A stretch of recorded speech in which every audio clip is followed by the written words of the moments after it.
Is there an invisible hand of design behind some of the moments that you're in? Because I know that I got into some pretty dicey scrapes, and I'm just wondering, how much do you influence what happens versus is it just pure luck? It's funny how often people think that I might be cheating the dice rolls. The human brain has a way of narrativizing absolutely everything. There's a reason we use dice in tabletop games so much, and that's because they have this incredible ability to tell a story. Even if you just roll 3 threes in a row, that seems like it means something. The stress design is so effective to me because it asks the player to set their limit.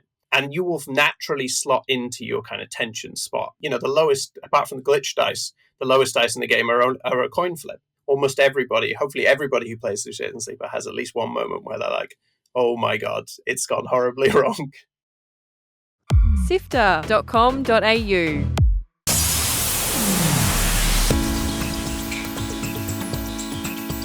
Hello and welcome to Lightmap from SIFTER, our video game interview show. I'm Gianni di Giovanni. Today, we welcome back Gareth Damian Martin to the show and step out into the stars with CitizenSleeper 2, starred with Vector, follow-up to that hit sci-fi game that I fell in love with all so many years ago. Not that long ago, but quite a while now. Let's go. Join the SIFTER community on Discord at sifter.com.au/Discord.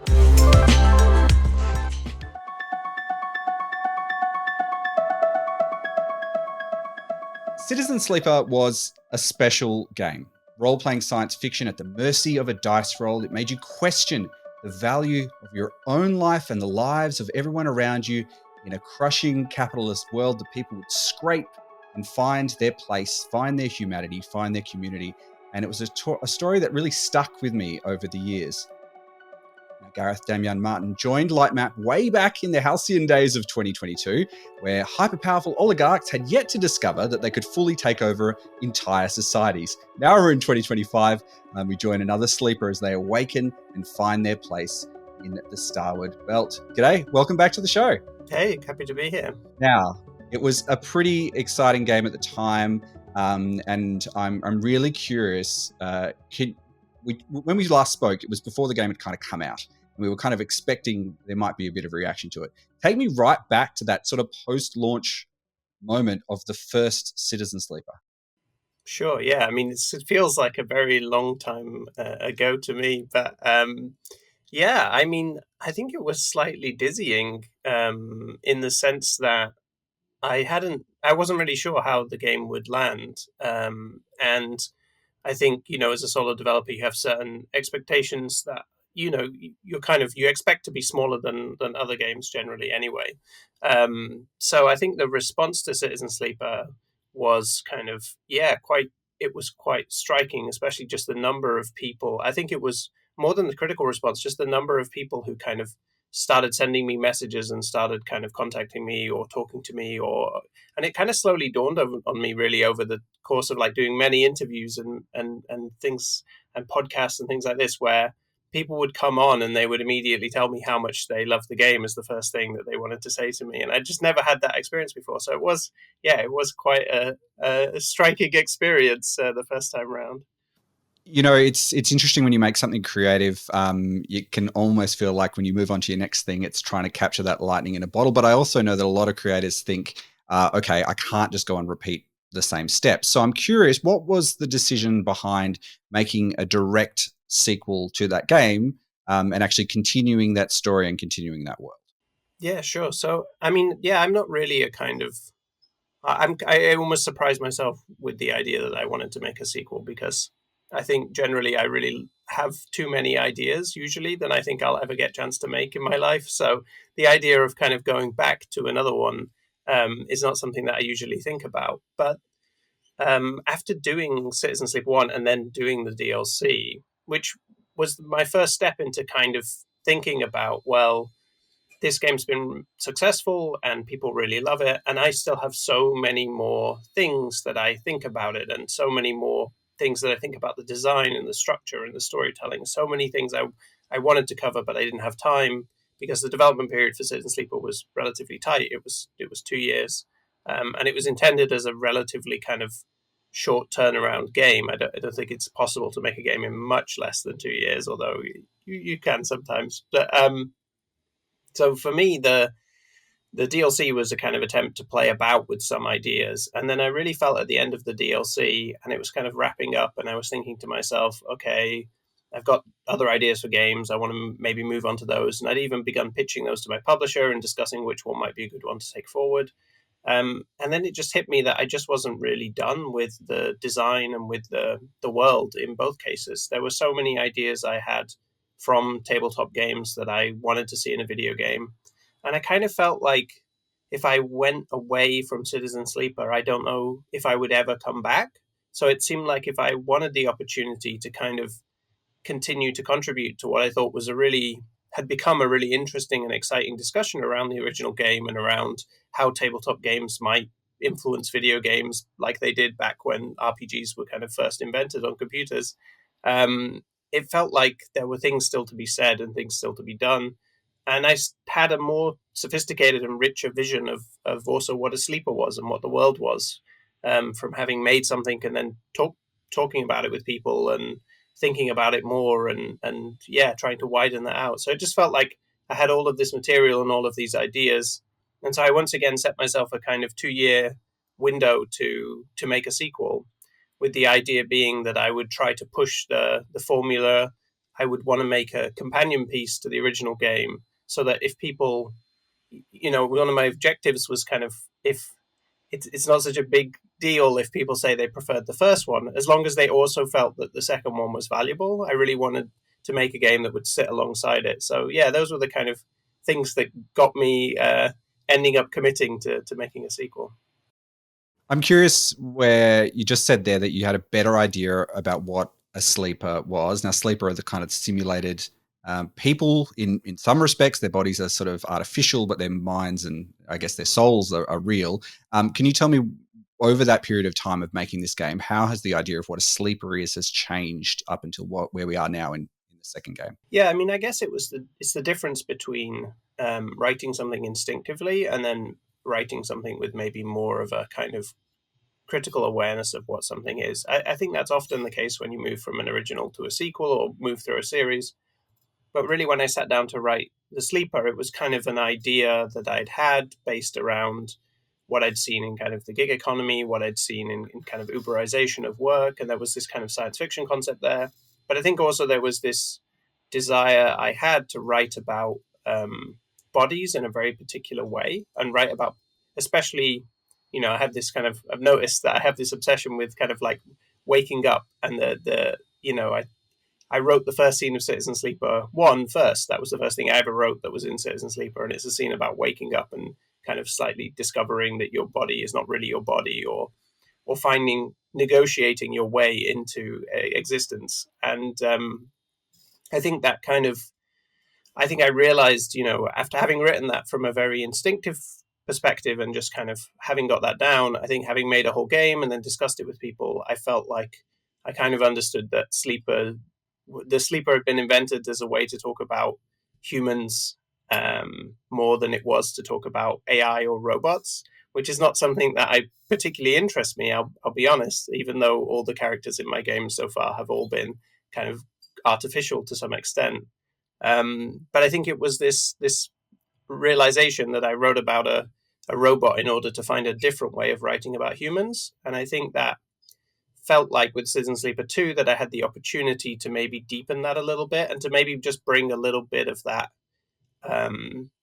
almost subtext or kind of like the way in which sleepers relate to people's experiences, to just kind of it sharpen that a little bit and to find moments also where that kind of discussion could maybe come into the game rather than be necessarily outside the game, that the game could somehow contain a little bit of characters speaking with the sleeper and the sleeper speaking with other sleepers about what does it mean to be a sleeper and what does it mean to be a person and how do we understand humans in a kind of structural sense rather than just a kind of physical sense.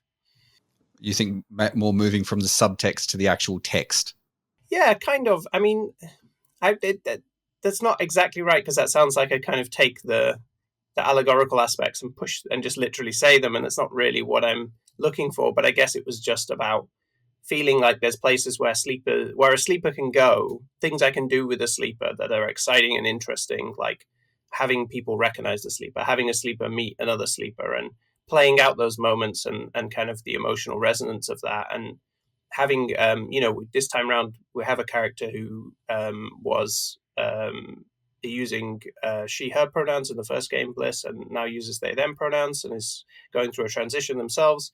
To be able to have a discussion between a non-binary person and a sleeper, and just explicitly have that discussion, just felt like a really interesting opportunity to be able to be discursive rather than necessarily try to put something didactic in the game, but to try and like actually have these discussions play out because of the interesting position of what a sleeper is. What I love about this game and this series is that, you know, there are so many pieces in it that I feel like as your life, as a person in the world in 2025 or any time you play it in the future, you know, you can just pick up on these little threads. And I'm curious about being the personal story writing aspect of this for you, like how much of, your experience over the last couple of years has shaped the way that this game is versus where you were a couple of years ago when you wrote the first one and the DLC. Yeah, I mean, there's a couple of core things, I think. There's a kind of combination of things this time around. Obviously, making a sequel, again, like there's this kind of part ownership of the audience now. When you make something and then you put it in the world and people tell you what it meant to them, it's very hard to turn around and say, well, I'm just going to make sure that isn't in the sequel, right? Like you want to include what it means to people. And so I think with the sequel, there was a bit more of that. But I think there was some core aspects that from my own life that influenced the game. I think the two main things really for me was I wanted to explore ideas of solidarity and kind of found family in a way that I think had gone through, I'd experienced in my life. So I live in London, and I I'm very lucky to be able to kind of stay in London. A lot of people I know who used to live in London can't afford to live in London anymore, or for various reasons have left. And we don't have family in London, and me and my partner, we have a daughter. And so a lot of our life is kind of like stuck together from people who kind of help us with things, and we need to ask people for support. And we need, a lot of backup from other people for our lives to work. And in exchange, we kind of try to offer a lot of support for other people. And our house is kind of constantly seems to have people coming and going and staying, and we like it like that. And I think that experience and the kind of that way of being in the world is something that I felt like I wanted to explore in a game, especially moving on from CitizenSleeper, which really wasn't kind of drawing on my experiences at the time when I was making the game, but experiences from when I was much younger, in my early 20s and in London. And so I wanted to kind of explore maybe some more of those experiences where you're more tied up into a structure. In CitizenSleeper 1, you're kind of free floating a little bit, and then you have this, you can look around for aid and you can get connected to different people. But in CitizenSleeper 2, I really wanted you to be already in the world, already have, Seraphine, someone who needs you, and already have relationships you have to negotiate. You can't just have no relationships. They're already there, and you already have a ship, which is something of value, and that means people want things from you. And so that I wanted players to be in that complex situation. I think the other main thing that really influenced it was I had this idea for a long time that CitizenSleeper 2, even before I was really convinced I was going to make it, would begin with you waking up from this reboot. And I think that's because many years ago I had a surgery, and I remember the experience of waking up from surgery very viscerally. And I think that waking up from surgery is such an unusual experience because you wake almost without a body, and you kind of like wake into your body over like an extended period in a weird way. Like it takes hours and then also like days and weeks to some extent. And for me, that felt like a very rich experience to draw on when I was thinking about sleepers. And then it just so happened that I actually, unfortunately, had to have surgery twice during CitizenSleeper 2's development. And I think that only kind of further sharpened the fact that I'd begun with this theme of kind of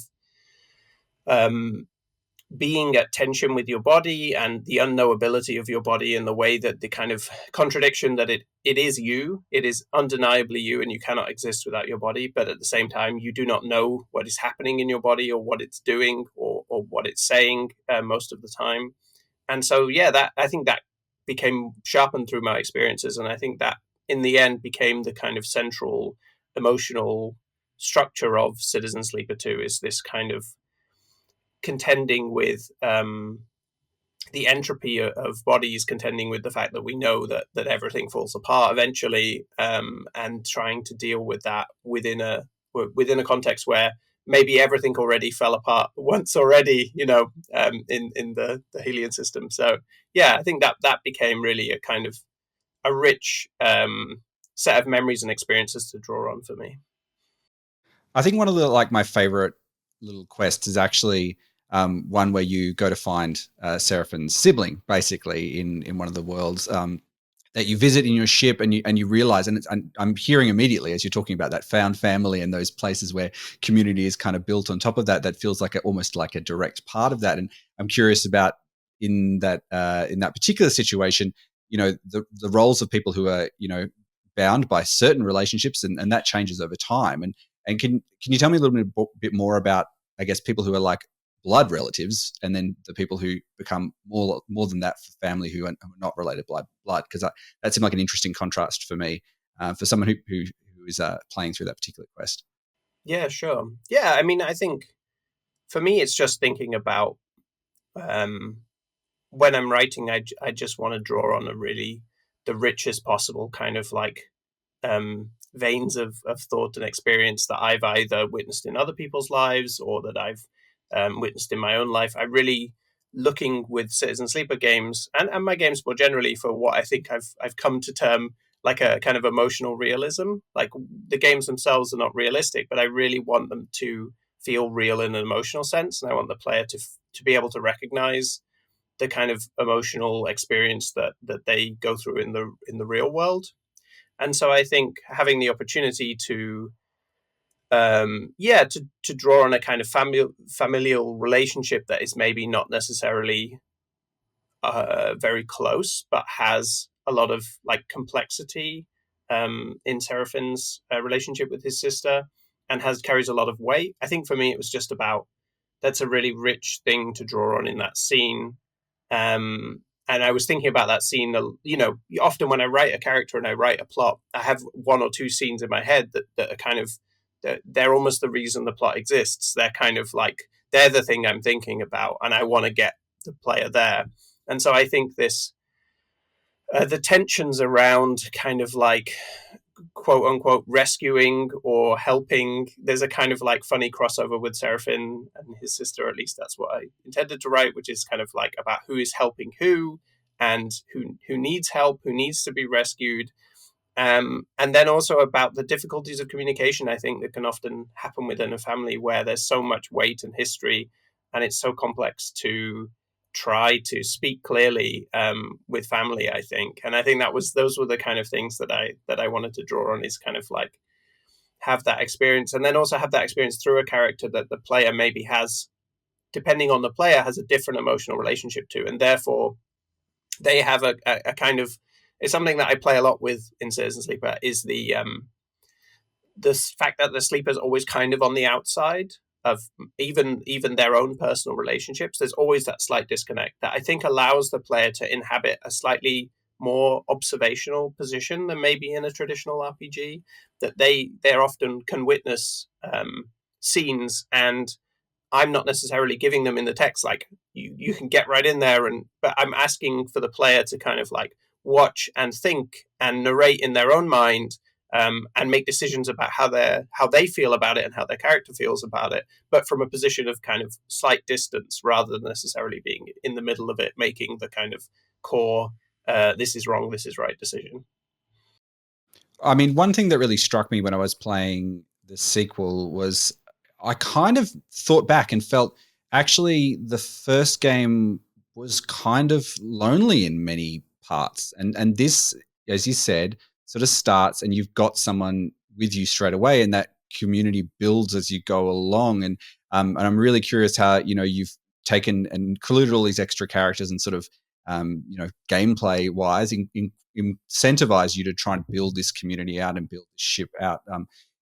Tell me about some of those things that you wanted to add, and was it a function of, okay, I wanted to change the gameplay and I'll make the characters work that way, or was it sort of, let's include more characters and how can we include them in the game rather than just having them sit in conversation?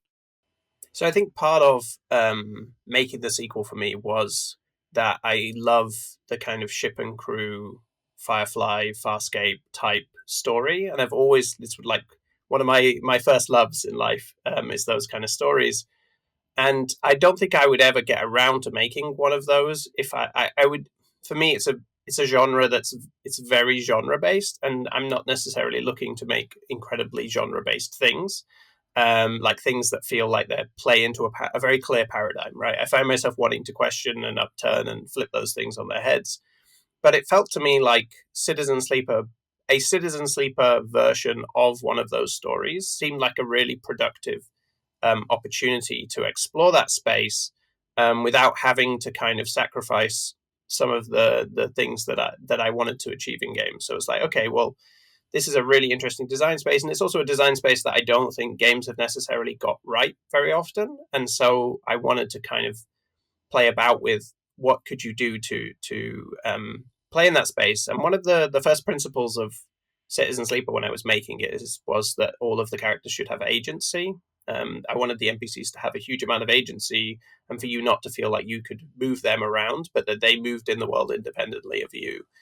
And I think that's one of my concerns about how games often deal with ship and crew stories, is they often have very instrumentalized characters. So the thing that I tried to do with Citizen Sleeper 2 is try to think about ways in which, if you have a ship and you have a crew, how could that crew be given more agency than they're traditionally given?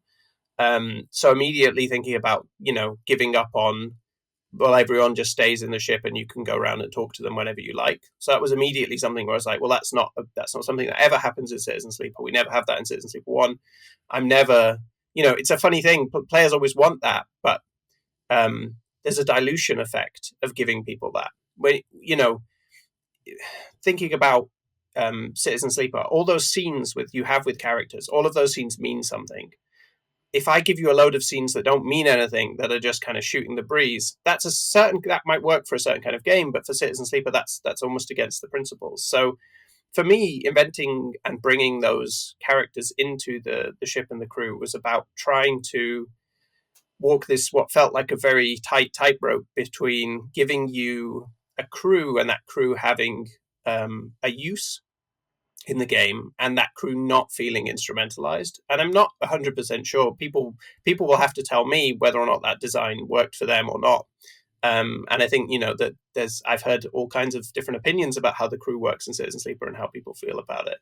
But for me, that was the objective, and that's what I was looking for. And I was also looking for ways to use the crew actions, the dice rolls that the crew have in contracts, to help you narrate a relationship with crew that I couldn't necessarily provide through kind of endless scenes. Like I was saying, it's quite similar to the first game. I hear people make comments like, "Oh, I loved spending hours speaking with Emphis in Citizen Sleeper 1 or whatever," and it's like, well, there is an hour's worth of conversation with Emphis. But the kind of gameplay, the dice rolls, all of this creates a sense of scenes that you don't see, that the player invents in their mind. When they place a dice in babysitting with Mina, in their mind, they think of a babysitting scene that never occurs in the game, right? It's only ever suggested at. And so for me, that's what I was kind of honing in on the contracts, is wanting to have scenes outside of the contracts with the crew, where the crew gave you a really clear idea of who they are as a person and how they might react to things. And then when you're in a contract and you're assigning dice, we have these little barks that kind of are there to like assist storytelling. They're there so that when you tell Junie that she should like cut through a piece of hull plate, even though Junie's mostly a hacker, that Junie's response to that maybe helps like create a mini narrative that's occurring within the contract. So that was kind of my idea that I could bring the crew to life in the player's mind without having to necessarily have them always waiting to be, almost delved for information, as you sometimes find in games, this kind of feeling that you're just going to someone and asking them every option in the dialogue tree. until they basically don't exist as a person anymore because they're just an exhausted menu. So that's what I was trying to avoid. I've played plenty of games where it says you must talk to this character by chapter 3, otherwise you won't unlock the romance options and things like that. And that doesn't feel like it feels just like objectivization of those, of that whole relationship. What I'm curious about, and you talked about this a little bit at the beginning about some of those mechanics. When we first had you on the show, we were talking about the clocks, the dice placement of all of those bits, in each of those moments, the weight of spending energy in order to balance those particular challenges as well. And I'm curious, from your perspective, you said that there were a few things that you wanted to include from tabletop games that you weren't able to include in the previous games and DLC. And so can you explain for us some of the things, crew being part of them, but other bits and pieces that you wanted to include from the world of tabletop games into CitizenSleeper 2? Yeah, so I think the main one that I was super desperate to get in, and I almost thought about kind of adding a bigger DLC to CitizenSleeper 1 to get it in, was this kind of stress system that we have in CitizenSleeper 2. And in a way, that's really at the heart of me beginning work on the sequel. One of the first things I did was I just created that system in CitizenSleeper 1 and then tried playing CitizenSleeper 1 with the CitizenSleeper 2 stress system. The way it works is that essentially you accrue stress based on negative outcomes, and the higher your stress gets, the larger the number of die faces that will cause you damage is. So like if you have 2 stress, you roll a 1, you will take damage to that dice, directly to the dice, rather than to your health or anything like this, which is kind of representative of your body.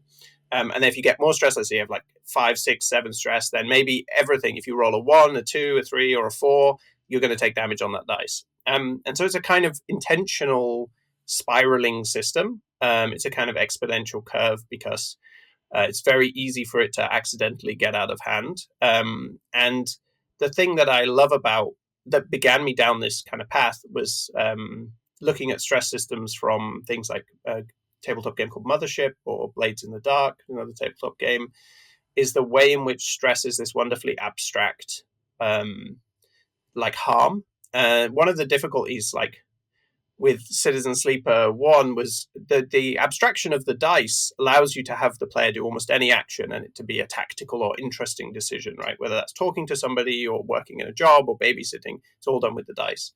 But it's often hard to find consequences that are interesting from that. And so the idea behind the stress system is you can take stress from almost any kind of action. And I like the way that in systems I was looking at, stress wasn't a harm, but it was a potential harm. It was something that you could get away with getting high and get it, or you might not get away with having even just a small amount of it. And it's very unpredictable.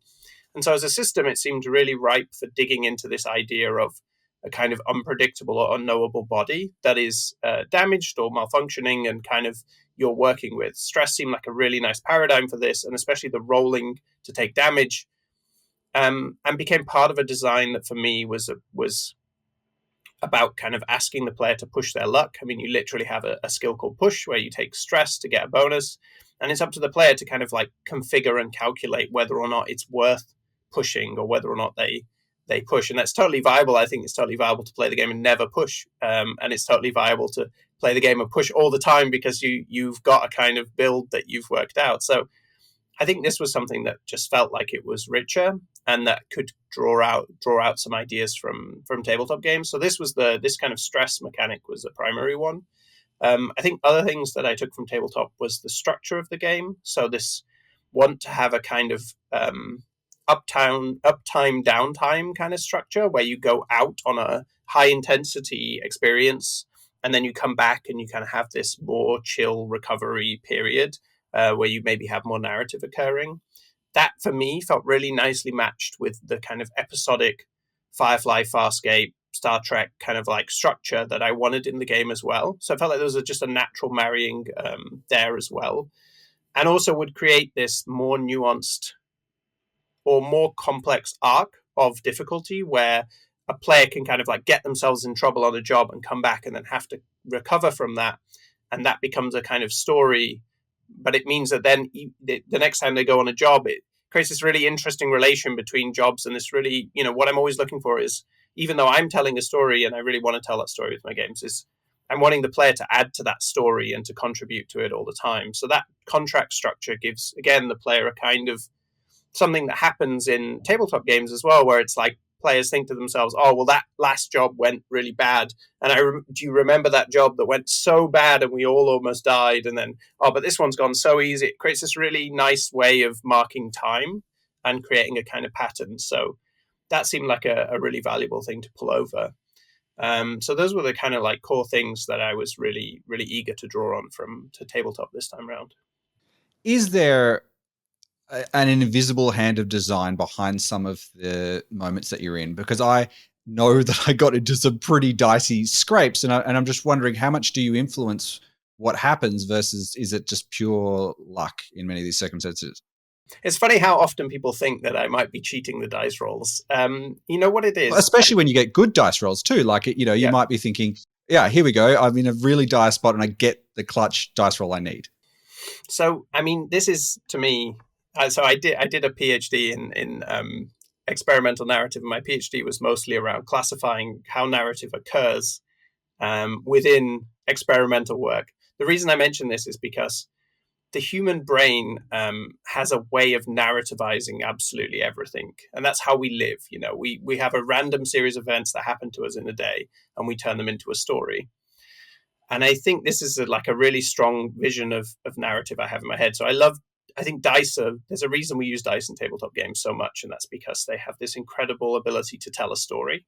If you roll, even if you just roll 3 3s in a row, that seems like it means something to somebody. It can always mean something. There's kind of, and that's a relatively innocuous dice roll. While if you roll like a 6 and then you roll a 1, or roll a 20 and then roll a 1, those things, they create a narrative. And so for me, I'm looking for that effect on the player. In terms of me having an invisible hand of design, what I do is I give the stress design is so effective to me because it asks the player to set their limit. So if you're a cautious player, you might try to avoid taking any stress at all, but you will feel tense, because you're a cautious person. Any bit of stress, you'll be like, oh God, no, I've got a bit of stress now. I'm really worried about it. If you're not as cautious a player, you might be like, oh, this stress thing's easy. I've clocked it straight away. I don't take damage. That will inherently involve you then like pushing your luck a little more, and you will naturally slot into your kind of tension spot. And the contracts are kind of designed around this idea that it's almost impossible for you to, there's lots of competing elements. There's the contract, it has stress, how well it's going, your crew has stress, you have your stress. It's very easy to not pay attention to one thing, which is something that I want. And it's very easy to overextend yourself very quickly. If you roll a day's worth of 1s and 2s and you decide to use them, that's me tempting you into, getting yourself in trouble. And so I often find that people with this game feel like the game is balanced very tightly. Like they end contracts and they're like, oh, I just made it by 1 dice. But it's often the player who's kind of like pushing themselves into that circumstance because the space contracts or expands depending on how much the player is willing to push. Where their kind of fear level hits is kind of where they suddenly start managing everything, and then they kind of keep it down and they kind of ride it out. But on the flip side, we only, the lowest, apart from the glitch dice, the lowest dice in the game are a coin flip. That's a fairly good chance, and that is me asking you to get yourself in trouble, is because I know if I give you less than a 50-50 chance, you're probably not going to take it. But if I give you a 50-50 chance, there's always a possibility. So yeah, I really try to play on people's expectations and own narratives around their own luck and how willing they are to push themselves towards tension in order to hopefully achieve that. Hopefully everybody who plays through CitizenSleeper has at least one moment where they're like, oh my God, it's gone horribly wrong. I had a few of those, definitely. I was definitely sitting and I was pushing as much as I possibly could. And I came down to a few where I was like, all the bars are red, a few dice are gone, and I'm like in a lot of trouble here, but you still managed to get through at the end. And I thought, oh, here we go. So I'm curious, like, you've obviously given this a lot of thought. You've spent a lot of time now in taking another look at the world of Citizen Sleeper and evolving that game. But is there more Citizen Sleeper stories you want to tell, more styles of game that you'd like to explore in this universe, or have you kind of reached the point with this series? Yeah, so I mean, Citizen Sleeper 2, for the time being, is the last Citizen Sleeper video game.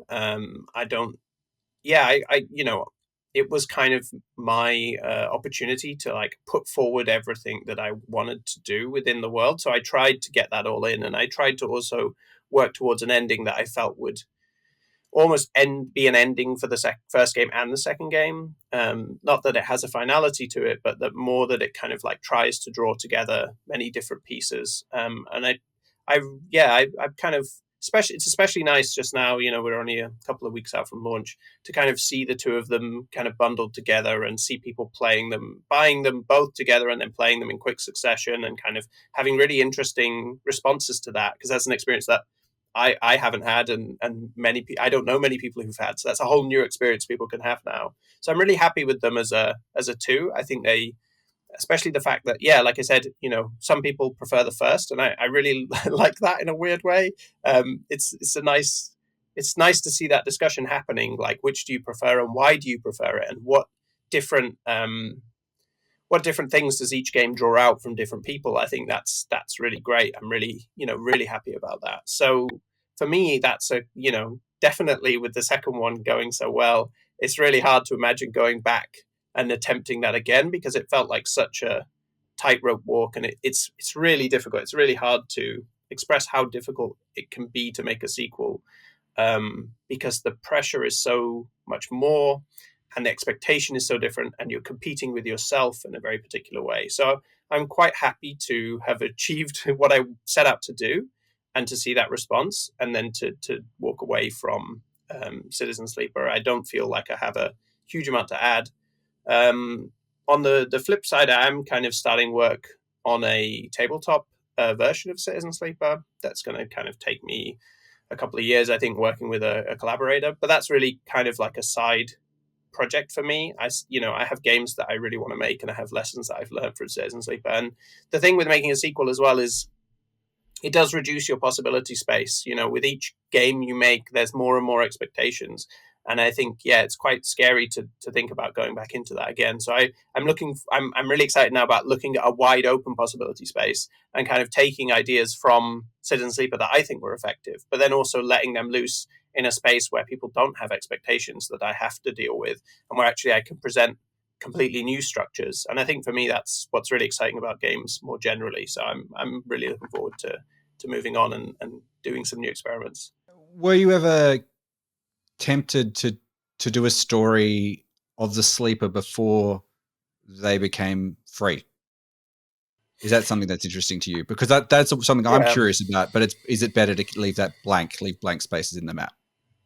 I guess, for me, there are so many places where you could tell different stories in Citizen Sleeper, and I think that's why a tabletop game is quite attractive to me, because I'm interested in giving, if you wanted to tell that story, that you could give you the tools to tell that story, because there are so many stories. Citizen Sleeper is very intentionally made to have that potential. When I first made the game, I wanted to think about something that would have a lot of potential for additional things to be added to it and additional stories.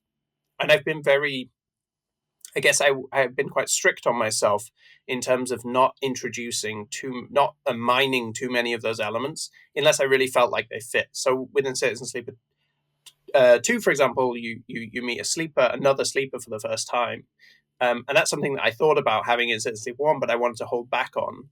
And that's something that kind of comes in Citizen Sleeper 2. So I'm always really careful to introduce these elements, because I want them to be fully realized. So a story about a sleeper who is yet to escape is 100% something that I would love to explore. But it's, like you say, you need these blank spots on the map. And I think science fiction in general, I remember growing up and watching Star Wars, and Obi-Wan Kenobi says, I fought with your father in the Clone Wars, right? And now the jury is out whether or not filling in that particular gap was worthwhile or not. But I think there's something that I've always loved about science fiction, and especially the science fiction I read when I was growing up, which is that it always has those kind of gaps. And in general, I'd say I'm quite attracted to video games and science fiction for the same reasons, which is their kind of inherently gappy nature. There's always things for you to fill in. So I think it's very unlikely that I would want to go and like just fill in all those gaps and tell the complete story. But it's definitely, the space is out there. I guess the thing is, as CitizenSleeper moves away from video games, I'm not against doing other projects within CitizenSleeper universe, but the question is just whether the opportunities are there and the collaborators are there to make them worthwhile. What do you think the next video game you'll make will be, or are you working on at the moment? Yeah, I mean, I'm definitely not working on it, but I'm definitely know exactly what it is. I have a really clear picture actually in my head. It's a game that the first ideas of part of it came from years before I even started making video games, and it's kind of been bouncing around in my head for a long time. It's one I've been holding on to for a long time and just kind of waiting very patiently till the moment where I felt like it was right to make it. And I actually pitched it to fellow traveler before making CitizenSleeper 2, and then I went back to them a few weeks later and said, no, I don't want to make this right now. Let's make CitizenSleeper 2 instead. So it's sat there kind of waiting for me. But at the moment, I'm kind of enjoying having launched the game. It's like not fully locking into another multi-year process. So I'm kind of, my main focus now is just on letting my brain kind of like wander around the gardens of this idea, just kind of like smelling the roses a bit, seeing if something interesting comes up, just kind of going back to all of the things that inspired it, rereading them, rewatching them, and just letting it really bed in so that when I do come to start work on it, the foundations are super strong. So that's where I'm kind of at right now. Well, I can't wait to have you back on in a couple of years when that is out in the world and talk to you once again. Thank you so much for joining us for another episode of Lightmap. Thanks so much. You can find CitizenSleeper now. It's out everywhere on anything you'd like to play it on, pretty much. Just head to the link in the show notes where you'll find more information and play the game. And if you haven't played the first one, definitely pick them both up as one of those packs and play them together. One of my favorite games of the year when it came out that year. So this has been Lightmap, Sifter's interview podcast. Sifter is produced by myself, Fiona Bartholomaeus, Pauletto, Courtney Smith, Adam Christou and Chris Button. Mitch Lowe is our senior producer and also edits these episodes. And my name is Gianni Giovanni. I'm Sifter's executive producer. Thanks to Audio Technica Australia and Apple for their support of Sifter. If you'd like to share the show, you can leave us a comment, or you can send the video on, or leave a rating and review on your favorite player, wherever you've been listening to this. That really makes a difference. Even just texting it to your friends, sending them to them on Discord. That is a really good thing you can do to support independent creators and get people's these conversations out there for other people to enjoy. That's all the time we have for now. Until next time, have fun.